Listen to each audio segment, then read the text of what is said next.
Good evening, welcome to YK news. ముందుగా బులెటిన్లో headlines చూద్దాం. రామాయపట్నం గ్రీన్ఫీల్డ్ పోర్టులకు అనుమతి. ఢిల్లీలో ఏపీ భవన్ నిర్మాణానికి కేబినెట్ ఆమోదం. రేపు ఏపీలో సామాజిక పింఛన్ల పంపిణీ. పామరులో లబ్ధిదారులతో సీఎం ముచ్చట. 10 ఫలితాల్లో మన్యం విద్యార్థుల సత్తా. వరుసగా 4సారి ఫస్ట్ ప్లేస్. త్వరలో సమ్మక్క సారలమ్మ ట్రైబల్ యూనివర్సిటీ పనులు. మే 10న ప్రధాని మోదీ చేతుల మీదుగా ప్రారంభం. తెలుగు రాష్ట్రాలకు 3 రోజుల వర్ష సూచన. ఉరుములు పడే అవకాశం ఉందని ఐఎండీ వార్నింగ్. భవానీపూర్లో కాపలా ఉంటానన్న మమత. 226 సీట్లలో టీఎంసీ విజయం ఖాయమని ధీమా.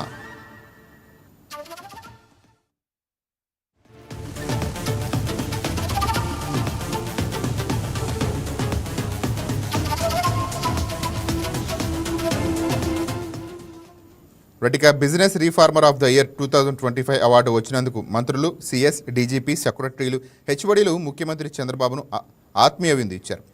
వివిధ శాఖల్లో చక్కటి పనితీరు కనబరిచిన జిల్లా, మండల స్థాయి ఉద్యోగులను విందుకు ఆహ్వానించారు. డిన్నర్ విత్ రియల్ విన్నర్ అనే పేరుతో సీఎం ఆత్మీయ విందు ఏర్పాటు చేశారు. డిన్నర్ కంటే ముందు మంత్రులు, వివిధ శాఖల ఉన్నతాధికారులతో సీఎం సమావేశమయ్యారు. సమావేశం ప్రారంభం కాగానే మంత్రులు, అధికారులు, ఉద్యోగులు చప్పట్లతో సీఎంకు స్వాగతం పలికారు. కార్యక్రమానికి సమన్వయకర్తగా మంత్రి పయ్యావుల కేశవ్ వ్యవహరించారు.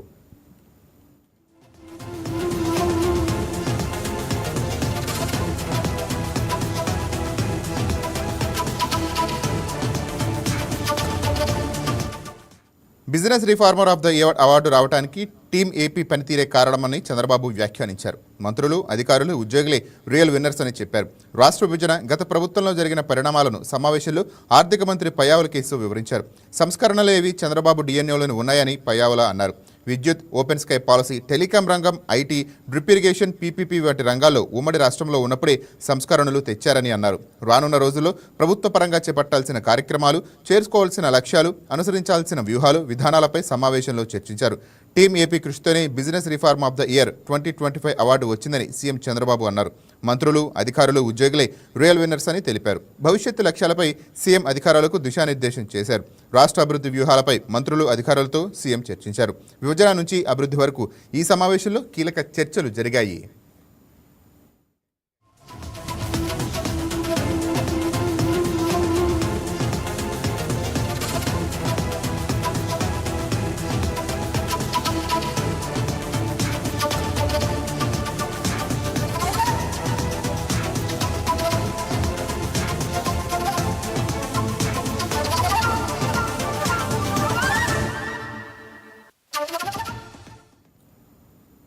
ఇక సీఎం చంద్రబాబు అధ్యక్షతన కేబినెట్ సమావేశం అమరావతిలో జరిగింది. ఈ సమావేశంలో పలు కీలక నిర్ణయాలు తీసుకున్నారు. ఆ నిర్ణయాలను రాష్ట్ర ఆర్థిక శాఖ మంత్రి పయ్యావుల కేశవ్ వెల్లడించారు. హోంశాఖలో కానిస్టేబుల్గా ఉన్న 358 మందికి హెడ్ కానిస్టేబుల్గా పదోన్నతి కల్పిస్తూ నిర్ణయం తీసుకున్నామని తెలిపారు. న్యాయశాఖలో 21 పోస్టులు కొత్తగా క్రియేట్ చేశామని చెప్పారు. సుప్రీంకోర్టు ఆదేశం మేరకు ఈ నిర్ణయం తీసుకున్నామని వివరించారు. కానిస్టేబుల్గానే ఉండిపోయినటువంటి దాదాపు 385 మంది కానిస్టేబుళ్ళకి హెడ్ కానిస్టేబుల్ పోస్ట్గా అప్గ్రేడ్ చేస్తూ ఇవాళ నిర్ణయం తీసుకోవడం జరిగింది. ఇది మరి సిరీస్ ఆఫ్ గవర్నమెంట్స్లో ఇది కొంచెం నెగ్లెక్ట్ అయినట్టుగానే కనపడింది. అందుకని గౌరవ ముఖ్యమంత్రి గారు దాన్ని శాఖ రివ్యూలో చెప్పినప్పుడు ఇవాళ కేబినెట్ దానికి అప్రూవల్ ఇవ్వడం జరిగింది. 385 కానిస్టేబుల్ పోస్టులని హెడ్ కానిస్టేబుల్ పోస్ట్గా అప్గ్రేడ్ చేయడంతో వాళ్ళందరికీ కూడా పదోన్నతులు ఇవ్వడం జరుగుతుంది. న్యాయశాఖకు సంబంధించి 2 నిర్ణయాలు తీసుకోవడం జరిగింది. గౌరవ సుప్రీంకోర్టు ఆదేశాల మేరకు కొన్ని పోస్టుల్ని క్రియేట్ చేయమని చెప్పి సుప్రీంకోర్టు ఆదేశాలు ఇవ్వడం జరిగింది. దాని ప్రకారం దాదాపు రాష్ట్రంలోని న్యాయ విభాగాల్లో మొత్తం 21 పోస్టుల్ని క్రియేట్ చేయడం జరిగింది. 21 పోస్టులు ఎలాంటివంటే chief court manager, 5 senior court మేనేజర్లు, 15 కోర్టు మేనేజర్లు, ఇవన్నింటినీ కొత్తగా పోస్టులని క్రియేట్ చేయడం చేస్తూ కేబినెట్ నిర్ణయం తీసుకోవడం జరిగింది. దాంతో పాటు న్యూఢిల్లీలో ఏపీ భవన్ లో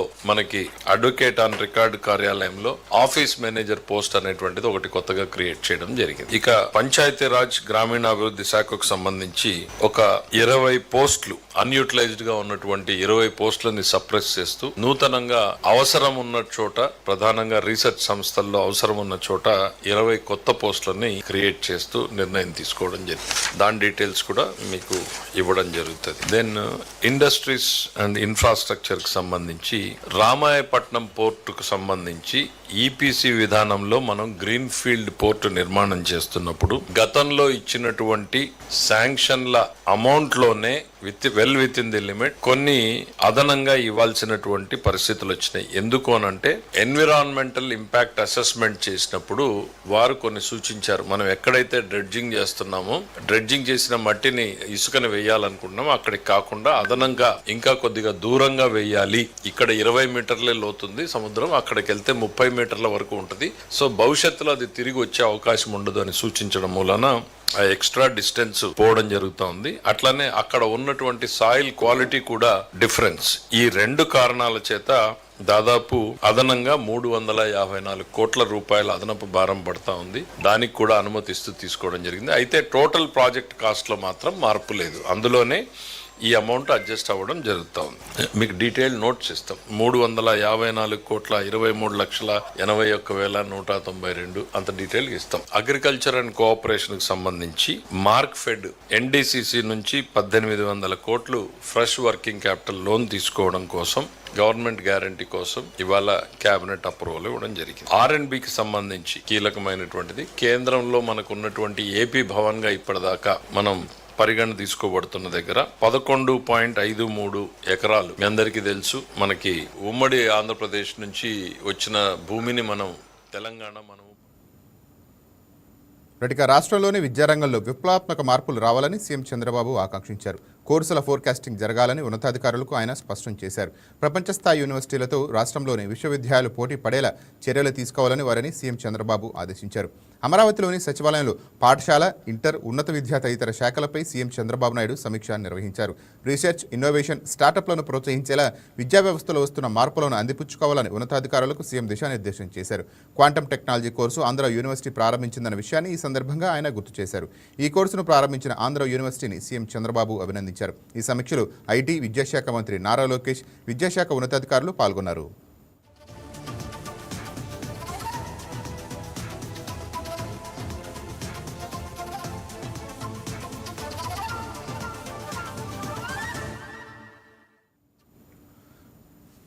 ఇక రాష్ట్రంలో 10వ తరగతి ఉత్తీర్ణుల విద్యార్థులకు సీఎం చంద్రబాబు శుభాకాంక్షలు తెలిపారు. గత ఏడాది 81.1% ఉన్న ఉత్తీర్ణత శాతం ఈ ఏడాది 85.25% పెరిగిందని తెలిపారు. బాలుర కంటే బాలికల ఉత్తీర్ణత శాతం 5.22% అధికంగా ఉండటంతో సంతోషకరమని తెలిపారు. ముఖ్యంగా ప్రభుత్వ పాఠశాలలు గత ఏడాది 72.8% ఉన్న ఉత్తీర్ణత ఈ ఏడాది 78.39% పెరగడం స్ఫూర్తిదాయకమని ఆయన వివరించారు.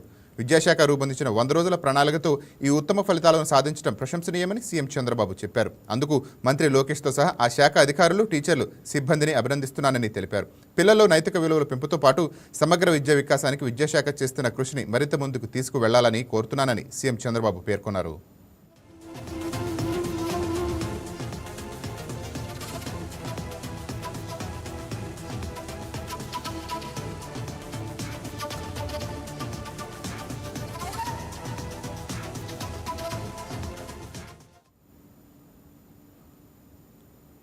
ఇక ఓటర్ల జాబితా సవరణపై అప్రమత్తంగా ఉండాలని వైసీపీ స్టేట్ కోఆర్డినేటర్ సజ్జల రామకృష్ణారెడ్డి అన్నారు. గత అనుభవాలను దృష్టిలో ఉంచుకొని మరింత జాగ్రత్తగా వ్యవహరించాల్సిన అవసరం ఉందని సూచించారు. తాడేపల్లి వైసీపీ కేంద్ర కార్యాలయంలో సర్పై సమావేశం నిర్వహించారు. ఎస్ఐఆర్ పేరుతో అధికారపక్షం చేసే అవకతవకలు, అక్రమాలను అడ్డుకోవాలని సజ్జల సూచించారు. పార్టీ ఓట్లు తొలగించకుండా చూడాల్సిన అవసరం ఉందని తెలిపారు. బూత్ కమిటీలు చేయబోయే పని చాలా కీలకమన్నారు. ఇటీవల సాంకేతిక పరిజ్ఞానం చాలా పెరిగిందని, అదే టెక్నాలజీని మోసం చేయడానికి కూడా వినియోగపడుతుందని వెల్లడించారు. ఈ విషయాన్ని దృష్టిలో ఉంచుకొని మనం చాలా అప్రమత్తంగా పనిచేయాల్సిన అవసరం ఉందని చెప్పారు. ఎన్నికలంటే ఫేర్ ప్లే కాదు, మోసం మాత్రమే చేసి ఇది కావాలనుకునేవారు అవసరం ఉన్నప్పుడు మనం అది చేయకపోయినా కనీసం మనం అప్రమత్తంగా ఉండాలి, దెబ్బ తగలకుండా. అట్లా దెబ్బ కొట్టడానికి ఇప్పుడు అవకాశం బాగా వచ్చింది. ఎస్ఐఆర్ అధికారంలో ఉండేవాడికి ఇంకా ఎక్కువ ఉంటుంది. ఎస్ఐఆర్ అంటే 2000 ఇప్పటికి 24 ఏళ్ల క్రితం 2002 జాబితాతో చూస్తారు. 2002 జాబితా అంటే అప్పటికి ఇప్పటికి 2-3 జనరేషన్లే మారిపోయింది. ప్రధానంగా ఉండేది ఇక్కడ కూడా అలర్ట్ గా ఉండడము, అందరినీ అలర్ట్ చేయడము, ఆయన మీ ఓటు కాపాడుకోండి అని చెప్పడం, వాళ్ళకు పక్కన నిలబడడం, ఇది చేయాల్సింది బాధ్యత మొత్తం మన మీద ఉంది. అది మనకు అవసరము, రాష్ట్రానికి అవసరము, ఓటర్లకు అవసరము, ప్రజలకు అవసరం. అందువల్ల నికరమైన ఉన్న ఓటు ఏది పోకుండా చూడడం, మనకు వచ్చే ఓటు మన సింపథైజర్ అయితే అసలు జారిపోకుండా ఎట్లా చూసుకోవాలన్న ఈ రెండు మనం ముందున్న రక్షణ కట్టాలి. లేదు 25లో ఇప్పుడున్న ఓటర్లు అందరూ వాళ్ళు ఎక్కడున్నా పోకుండా చూడడం ఎట్లా, ఈ రెండు మన ముందున్న బాధ్యత. దీనికోసం ఒక ఎక్సర్సైజ్ చేయాలా, సీరియస్ గా చేయాలా, కోఆర్డినేటెడ్ గా చేయాలా. ఎలక్షన్ కమిషన్ రిప్రజెంటేటివ్ యాక్సెప్ట్ చేసిన మన అట్నుంచి డిప్యూటీ కింద గ్రౌండ్ లెవెల్ ఎవరైతే బిఎల్ఓ ఉంటారో అల్టిమేట్ బాడీస్ డౌన్ అంతా కిందికి పోయేది బిఎల్ఓ దగ్గరికి పోతుంది. మన వైపు నుంచి పొలిటికల్ పార్టీ నుంచి బిఎల్ఏ దగ్గరికి పోతుంది, బూత్కి వెళ్తుంది అక్కడ. ఈ బూత్ లెవెల్లో కోఆర్డినేట్ చేసుకుంటే సహజంగానే మనకు ఏదైనా ఇంటర్వ్యూ జరిగినా ఉన్న 1000-1200 ఓట్లు ఎవరైతే నిజంగా లేని ఓట్లు ఉంటే తీసేసినా ఓకే, ఉన్న ఓటు పోకుండా మన ఓటు అయితే మరింత జాగ్రత్తతో మనకు వస్తుందన్న ఓటు అయితే జాగ్రత్త వాటిని ఐడెంటిఫై చేసి కంటిన్యూ అయ్యేట్టు, లేదంటే మళ్ళీ రీఇన్స్టేట్ అయ్యేట్టు అంతవరకు హ్యాండ్ హోల్డింగ్ చేయడం, ఐడెంటిఫై చేసి హ్యాండ్ హోల్డింగ్ చేయడం. లైక్ ఎలక్షన్ కమిషన్ ఎట్లయితే ప్రిపేర్ అవుతుంది, ఇప్పుడు సెన్సస్ కమిషన్ వాళ్ళైతే ఎట్లా ప్రిపేర్ అవుతారు, ఒక ఎక్సర్సైజ్ దానికి ముందు గ్రౌండ్ వర్క్ చేసుకోవడం, ఆ తర్వాత క్యాంపెయిన్ లాగా జరిగిన మన వైపు నుంచి మనం కూడా స్ట్రక్చర్ పూర్తి ఫామ్ కావాలి, బిఎల్ఏలు పక్కగా ఫిల్ కావాలి. ఇప్పటికే లిస్ట్ వచ్చాయి బిఎల్ఏలు అంటే చాలా మంది మన పార్టీలో మన కోఆర్డినేటర్లు కలిసి నాయకులు ఎలక్షన్ టైం ఉంది కదా, నార్మల్ కోర్స్ ఆఫ్ దీని ప్రకారం మనం చేసుకోవచ్చు కదా, గ్రామ నాయకులు ఉంటారు, అందరు ఉంటారు కదా. కానీ మధ్యలో తక్కువ టైం ఏదైతే షార్ట్ స్పాన్ లో పడే దెబ్బ, ఆ తర్వాత మళ్ళీ మనం రికవర్ అవ్వడానికి లేదా దాన్ని మళ్ళీ నార్మల్ తెచ్చుకోవడానికి టైం పడుతుంది, మిస్ కూడా కావచ్చు. ఆ టైంకే మనం అలర్ట్గా ఉండడం అవసరం కాదు. దానికోసం ప్రత్యేక ఏర్పాటు చేద్దామని ఒకటేమో ఈ స్ట్రక్చర్ ఒకటి ఫామ్ చేసుకోవడం. ఇప్పుడు బిఎల్ఏలు ఏదైతే పెట్టున్నాం, ఎందుకంటే ఇక్కడ ఎస్ఐఆర్ అనేది స్పెషలిస్ట్ నడుస్తున్నప్పుడు ఆ బిఎల్ఓతో కోఆర్డినేట్ చేసుకోవడం, ఇంకా బిఎల్ఏ బూత్ లెవెల్ ఏజెంట్, మా పార్టీ ఏజెంట్ ఎక్విప్మెంట్, ఒక గవర్నమెంట్ బిల్లుతో how to deal with good position మిగిలిన ఫార్మ్స్ యాక్టివ్ గా ఉండాలి. అలాగే ఈ ఏజెంట్ తోడు ఇంకా ఒక 2-3 సోదరు. రొటిక కడప జిల్లా వేంపల్లి పులివెందుల పోలీస్ స్టేషన్లో మాజీ మంత్రి అంబటి రాంబాబుపై సాగిన విచారణ ముగిసింది. సీఎం చంద్రబాబుపై సోషల్ మీడియాలో పోస్టుల వ్యవహారంలో పోలీసులు సుమారు 2 గంటల పాటు ఆయన్ను ప్రశ్నించారు. విచారణ అనంతరం స్టేషన్ బయట మాట్లాడిన అంబటి రాంబాబు తాము వైఎస్ఆర్ వారసులమని, ఇలాంటి బెదిరింపులకు కేసులకు భయపడే ప్రసక్తే లేదని అన్నారు. రాజకీయ ప్రయోజనాల కోసం పోలీసు వ్యవస్థను వాడుకోవడం ప్రజాస్వామ్యానికి విఘాతమని ఆయన ఆగ్రహం వ్యక్తం చేశారు.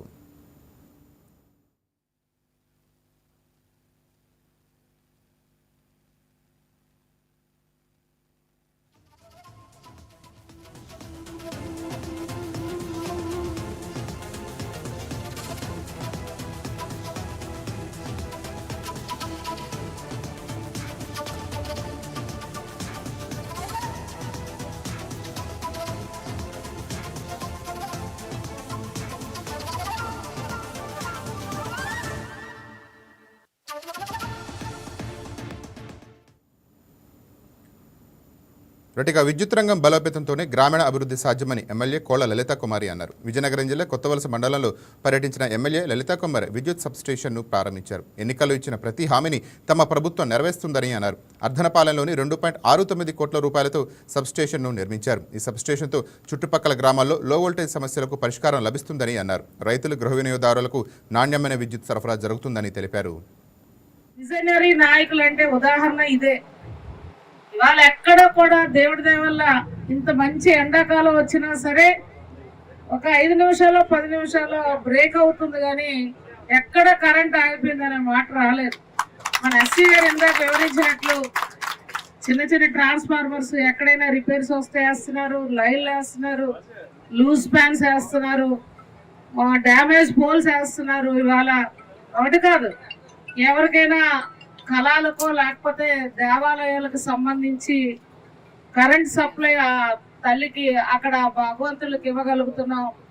లేకపోతే పబ్లిక్ కావాల్సిన పవర్ ఏదైనా అక్కడ నీడ్ ఉంది అని అంటే మా ప్రజాప్రతినిధులు అందరూ కూడా డిపార్ట్మెంట్కి తెలియజేస్తే కూడా ప్రభుత్వ సహకారంతో ఇవాళ నాణ్యమైన విద్యుత్తుని ఇవ్వగలుగుతున్నాం. ఎక్కడ కూడా పవర్ బిల్లు పెరిగిందనే మాట లేదు. ఇవాళ ప్రభుత్వమే ఆ భారాన్ని భరించి ఇవాళ చంద్రబాబు గారు మరి మేధాశక్తితో ఇవాళ రాష్ట్రంలో నాణ్యమైన విద్యుత్తుని ఇవాళ ప్రజలకు అందిస్తున్న ఘనత ఇవాళ కూటమి ప్రభుత్వం చంద్రబాబు నాయుడు గారు దాన్ని కొనియాడుతూ, అందులో భాగంగా ఇవాళ నాకు చాలా సంతోషం అనిపించింది.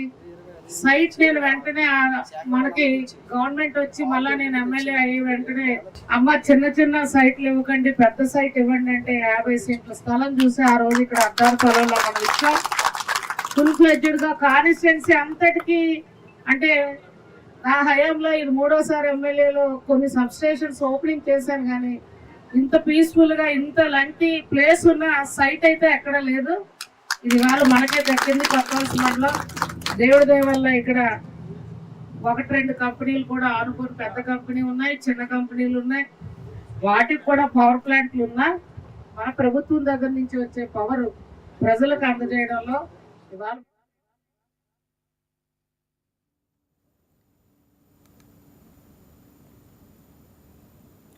ఇక తిరుపతి జిల్లా రేణిగుంటకు చెందిన శిరీష అనే మహిళ పట్టుదల ఉంటే సాధ్యం కానిది ఏదీ లేదని నిరూపించి అందరినీ ఆశ్చర్యపరిచారు.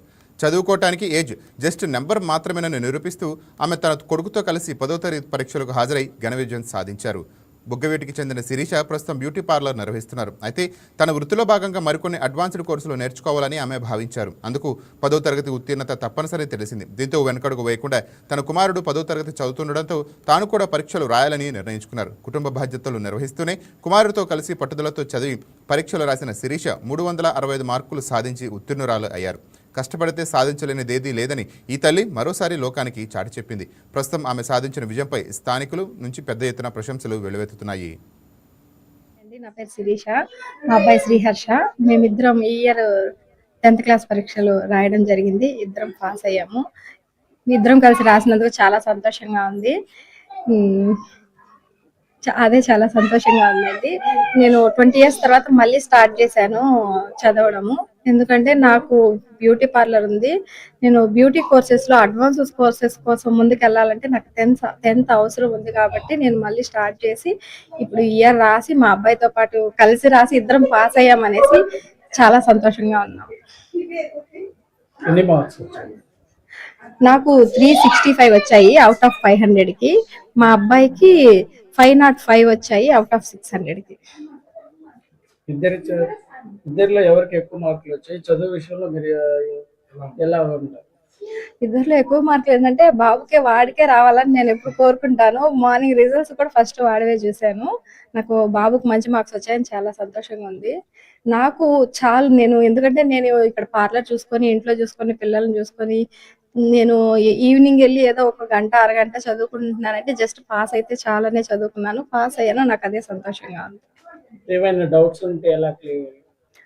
బాబు స్కూల్కి వెళ్తాడు కాబట్టి స్కూల్లో చూసి చదువుకొని వస్తాడు. సాయంత్రం ఇంటికి వచ్చిన తర్వాత నేను పార్లర్ అయిపోయిన తర్వాత ఇంటికి వెళ్తాను కదా, నాకు ఏ డౌట్స్ ఉన్నా బాబుని అడిగి చెప్పించుకొని రాసుకొని కొంచెం క్లియర్ చేసుకొని ఉండేవాళ్ళం. నా పేరు శ్రీహర్ష. నేను మా మమ్మీ ఒకేసారి 10th రాసాము. మా మమ్మీకి 365 వచ్చాయి, నాకు 505 వచ్చాయి. మా మమ్మీతో కలిసి నేను 10th రాయడం నాకు చాలా ఆనందంగా ఉంది. పరీక్ష సమయంలో ఒకరికొకరు ధైర్యాన్ని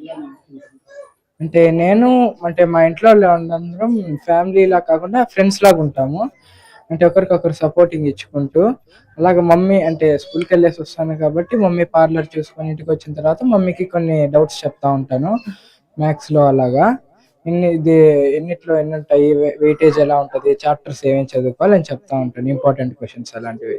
ఈ చదువు విషయంలో తదుపరి స్టెప్ అంటే బాగా చదువుకుంటాను. మరీ స్ట్రెస్ ఎక్కువ పెట్టుకోకుండా వాటికి చదువుకోవడం బెస్ట్. మీ చదువు విషయంలో రైట్గా 10వ తరగతి ఫలితాల్లో నారాయణ విద్యా సంస్థలు చారిత్రాత్మక విజయాన్ని నమోదు చేశాయని ఆ సంస్థ డైరెక్టర్ పి సింధూరా తెలిపారు. ఏపీ వ్యాప్తంగా 119 బ్రాంచుల్లో 100% పాస్ పర్సెంటేజ్ సాధించడంతో పాటు 10 మంది విద్యార్థులు 598 మార్కులు సాధించారని తెలిపారు. అదేవిధంగా 597 మార్కులు 9 మంది, 596 మార్కులు 33 మంది, 595 మార్కులు 37 మంది, 594 మార్కులు 50 మంది, 593 మార్కులు 63 మంది సాధించారని తెలిపారు. 592 మార్కులు 91 మంది, 591 మార్కులు 116 మంది, 590 పైగా మార్కులు 508 మంది విద్యార్థులు సాధించిన విషయాన్ని అందరూ గమనించాలని అన్నారు. ఇంటిగ్రేటెడ్ సిలబస్, ఈటెక్నో, ఒలింపియాడ్, మెడిస్పార్క్ వంటి ప్రోగ్రామ్స్ ద్వారా విద్యార్థులను జాతీయ స్థాయిలో పోటీ పరీక్షలకు సిద్ధం చేస్తున్నామని మరో డైరెక్టర్ శరణ్ నారాయణ తెలిపారు. SSC బోర్డ్ 10th క్లాస్ రిజల్ట్స్ని నారాయణ రిజల్ట్స్ని సెలబ్రేట్ చేసుకోవటం కోసం యూ హ్యావ్ గ్యాదర్డ్ హియర్. మీకందరికీ తెలుసు, నిన్న తెలంగాణ స్టేట్ రిజల్ట్ అనౌన్స్ అవటం జరిగింది. అందులో 597 మార్కులతో స్టేట్ ఫస్ట్ మార్క్తో పాటుగా 99.66% 99.66% ఉత్తీర్ణతతో అత్యధికమైన యావరేజ్ మార్కుతో ఇంకెవ్వరు కూడా దరిదాపుల్లో కూడా చేరలేని విధంగా మన విద్యార్థులు నిన్న రాణించటం మనమందరం చూసాం తెలంగాణలో. అదేవిధంగా ఈరోజు అనౌన్స్ చేసిన ఆంధ్రప్రదేశ్ ఎస్ఎస్సి బోర్డ్ 10th ఫలితాలలో కూడాను అటువంటి ప్రభంజనంని మోగించారు, అటువంటి విజయ దుందుబినే మోగించారు మన విద్యార్థులందరూ. ఇక్కడ గట్టిగా మన విద్యార్థుల కోసం తల్లిదండ్రుల నుంచి మన స్టాఫ్ నుంచి ప్రతి ఒక్కరూ congratulations to each and every one of. Deep congratulations to all the students present here. ఇందాక రమ మేడం గారు చెప్పినట్టు నిన్న తెలంగాణ 10th రిజల్ట్స్లో అద్భుతంగా పర్ఫామ్ చేసి స్టేట్ ఫస్ట్ మార్క్తో పాటు టాప్ మార్క్స్తో పాటు ఈవెన్ స్టేట్లో యావరేజ్ మార్క్స్ కానివ్వండి లేదా 100% పాస్ పర్సంటేజెస్ కానివ్వండి 85 బ్రాంచెస్ ఉంటే ఆ 85లో 80 బ్రాంచెస్ 100% మార్క్స్ అన్నవి సాధించాయి. అంత ఘనతతో ఈరోజు మళ్ళీ మేము ముందుకి ఏపీ 10th రిజల్ట్స్తో ముందుకు వచ్చాము. దానిలో కూడా 498 10 మెంబర్స్కి రావడం, 497 9 మెంబర్స్కి రావడం, అలాగే ఇంకా క్యూములేటివ్గా తీసుకుంటే ఆల్మోస్ట్ 490 అండ్ అబౌవ్ 500 స్టూడెంట్స్ వరకు రావడం అన్నది it's an excellent and something మనం ఇంకెక్కడ ఏ ఇతర విద్యా సంస్థలో వినుండము. అందులోనూ మన సంస్థ నుంచి రాసిన స్టూడెంట్స్ ఇంతమంది అంతమంది కాదు, మనకు ఆల్మోస్ట్ 195 బ్రాంచెస్ ఉంటే అన్ని డిస్ట్రిక్ట్స్లో ఆంధ్రప్రదేశ్లో దానిలో 14,000 స్టూడెంట్స్ పైగా ఎగ్జామ్ అనేది రాశారండి. అట్లాంటిది మొత్తం మీద స్టేట్ యావరేజ్ ఎవరైనా state average mark in the board 413 అయితే మన నారాయణ ఇక తెలంగాణ అభివృద్ధిపై కేంద్ర ప్రభుత్వం ప్రత్యేక దృష్టి సారించిందని కేంద్ర మంత్రి కిషన్ రెడ్డి వెల్లడించారు.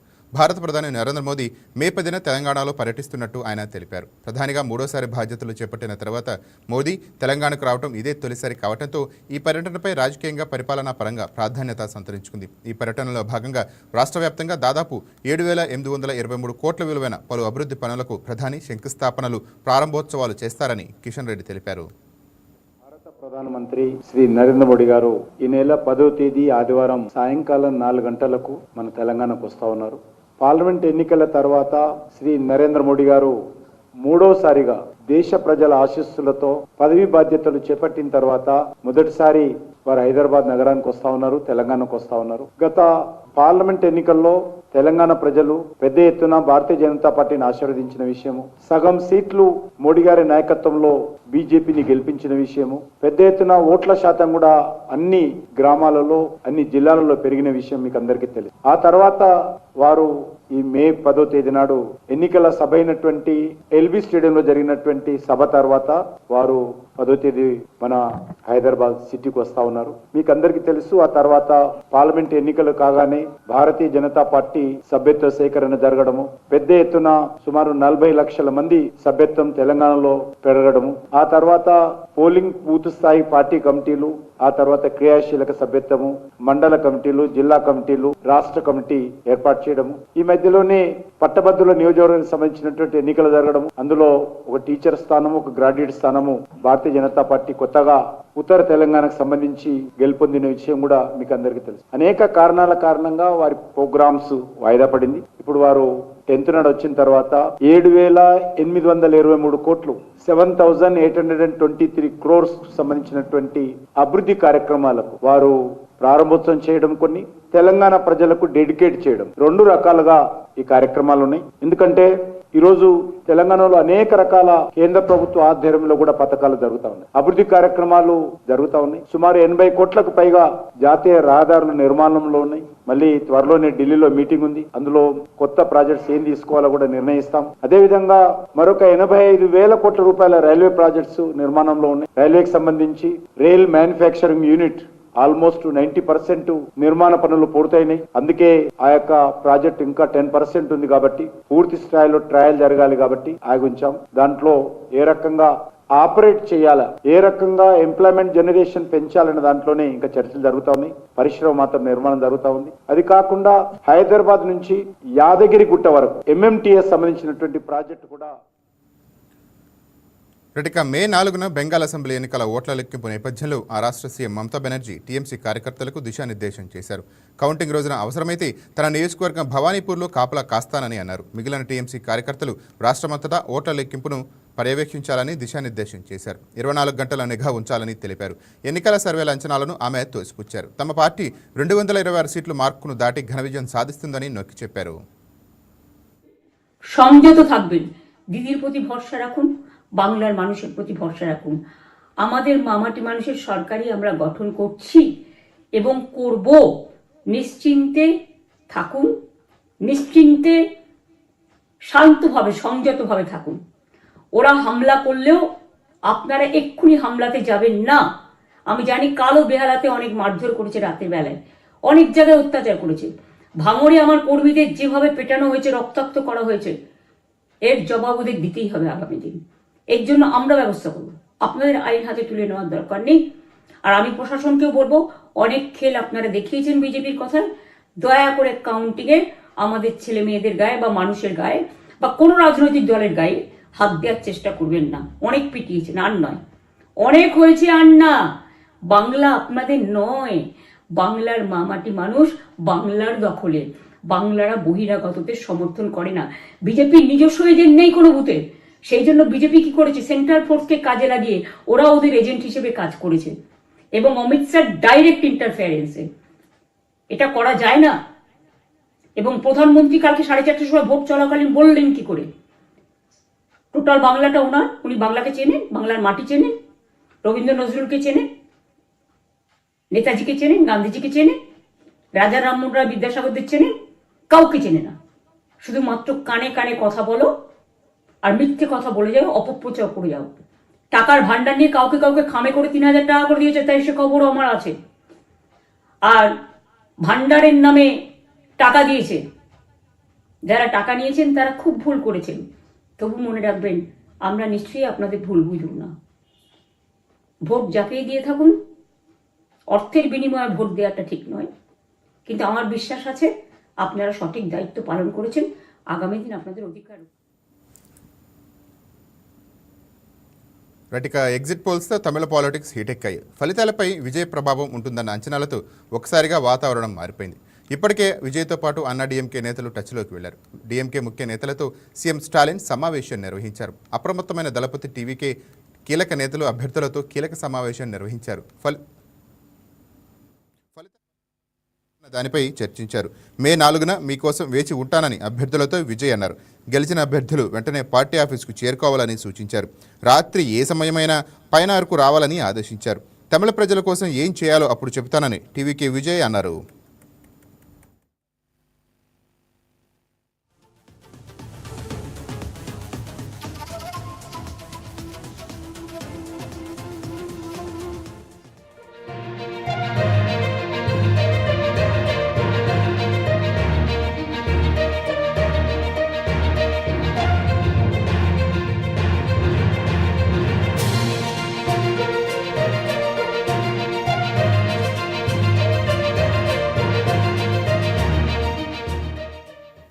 ఇక తమిళనాడులో ఎన్నికలు ముగిశాయి. ఏ కూటమి అధికారంలోకి వస్తుందనే విషయంపై ఎగ్జిట్ పోల్స్ సంస్థలు కూడా స్పష్టమైన అభిప్రాయాన్ని వెల్లడించలేదు. కొన్ని ఎగ్జిట్ పోల్స్ డీఎంకే కూటమి అధికారంలోకి వస్తుందని చెబితే, 1-2 అన్నా డీఎంకే అధికారం చేపట్టవచ్చునని అంచనా వేశాయి. అయితే ప్రముఖ ఎగ్జిట్ పోల్ సంస్థ యాక్సెస్ మై ఇండియా మాత్రం ఈసారి తమిళనాడులో సినీ నటుడు విజయ్ పార్టీ టీవీకే 98 నుంచి 120 సీట్లు గెలుచుకుంటుందని అంచనా వేసింది. డీఎంకే కూటమి 92 నుంచి 110 సీట్లు, అన్నా డీఎంకే ప్లస్ బీజేపీ కూటమి 22 నుంచి 32 సీట్లు గెలుచుకుంటుందని చెప్పింది.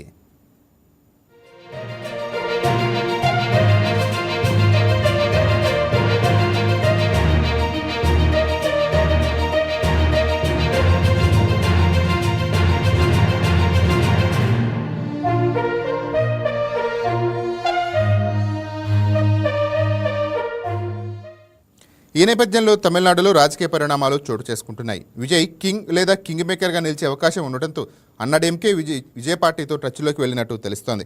టీవీకేతో అన్నాడీఎంకే చర్చలపై దృష్టి సారించింది. ఓ సర్వే ప్రకారం విజయ్కు 35% ఓట్లు వచ్చే అవకాశం ఉందని అంచనా వేసింది. ఎగ్జిట్ పోల్స్ ప్రకారం 37% మద్దతుతో విజయ్ సీఎం పదవికి అత్యంత ప్రాధాన్యత కలిగిన అభ్యర్థిగా నిలిచారు. ప్రస్తుతం సీఎం ఎంకే స్టాలిన్ 35%తో రెండో స్థానంలో ఉన్నారు. యువ ఓటర్లో విజయ్కు బలమైన మద్దతు ఉంది. తొలిసారి ఓటు వేస్తున్న వారు విజయ్కు జైకొట్టినట్టు సర్వే వెల్లడించింది.